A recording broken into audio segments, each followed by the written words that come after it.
Titre: Les géants les plus dangereux de la Bible.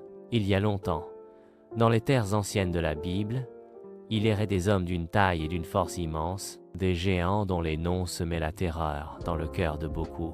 Ces êtres colossaux, nés d'origine surnaturelle ou de lignée légendaire, se tenaient comme de féroces guerriers et de formidables ennemis du peuple de Dieu.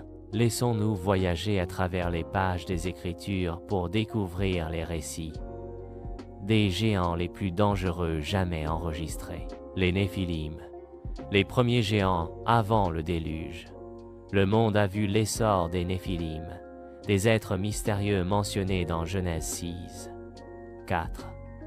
Les Néphilim étaient sur la terre à cette époque et aussi par la suite lorsque les fils de Dieu allèrent vers les filles des humains et eurent des enfants avec elles. Ce furent les héros d'autrefois, des hommes de renom. Ces géants furent le résultat des êtres divins se mêlant à des femmes humaines, créant une race d'hommes puissants, craints pour leur force et leur méchanceté. Leur corruption a contribué au mal du monde, conduisant à la décision de Dieu de nettoyer et la terre avec un grand déluge. Og, roi de Bashan, le dernier des Réphaïm parmi les géants qui ont survécu au déluge, Og, roi de Bashan, était l'un des plus redoutables. Deutéronome 3, 11 décrit. Il le décrit comme le dernier des Réphaïm, une race de géants habitant le pays de Canaan.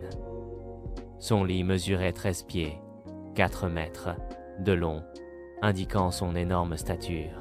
Lorsque Moïse conduisit les Israélites à Con lorsque Israël conquit la terre promise, Og se dressa contre eux. Pourtant, malgré sa taille et sa puissance, Dieu le livra entre les mains d'Israël, prouvant qu'aucune puissance terrestre ne pouvait résister à la volonté divine. Les Anakim, les géants qui intimidaient Israël. Alors que les Israélites approchaient de Canaan, ils rencontrèrent les Anakim, une redoutable race de géants. Les 12 espions envoyés par Moïse rapportèrent dans Nombre 13, 33, « Nous avons semblé comme des sauteriaux à nos yeux, et nous leur apparaissions de même. » Ces paroles découragèrent les Israélites, les remplissant de crainte. Les Anakim vivaient dans des villes fortifiées et étaient renommés pour leur force. N.G. faisant d'eux l'un des plus grands obstacles à la conquête de la terre par Israël. Cependant, Caleb, plein de foi, a plus tard mené l'attaque pour les vaincre, prouvant que la confiance en Dieu pouvait surmonter même le ennemi les plus puissants. Goliath, le champion des Philistins peut être le géant le plus célèbre de l'histoire. Goliath de Gath était un guerrier qui terrorisait Israël. Mesurant plus de 9 pieds, 7 mètres de haut, vêtu en armure lourde et maniant une lance massive, Goliath nargua l'armée israélite pendant 40 jours, exigeant un adversaire. Dans un Samuel 17, un jeune berger nommé David, armé seulement d'une fronde et d'un fouet, s'avança.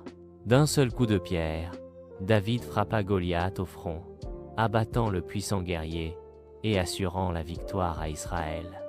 Cette bataille légendaire a démontré que le courage et la foi en Dieu pouvaient triompher de n'importe quel géant. Ishbi-Benob et les autres guerriers géants Goliath n'étaient pas le seul géant philistin. Dans 2 Samuel 20 et 1, 15-22, nous lisons à propos d'Ishbi-Benob, un géant qui cherchait à tuer le roi David.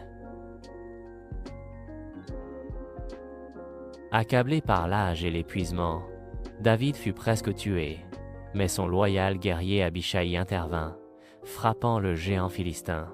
De plus, les hommes de David rencontrèrent et vainquirent aide d'autres géants, incluant Saph, l'ami, le frère de Goliath, et un guerrier de Gath à 6 doigts, à chaque main et à chaque pied. Ces rencontres ont prouvé que des géants marchaient encore sur la terre, mais qu'ils n'étaient finalement pas à la hauteur de guerriers oints de Dieu.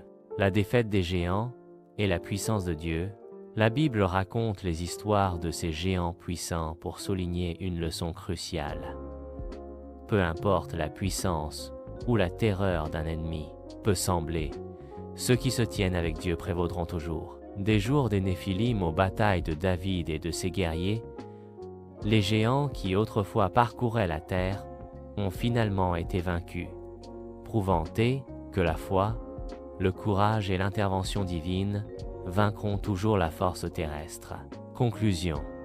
Les géants de la Bible étaient plus que de simples ennemis redoutables.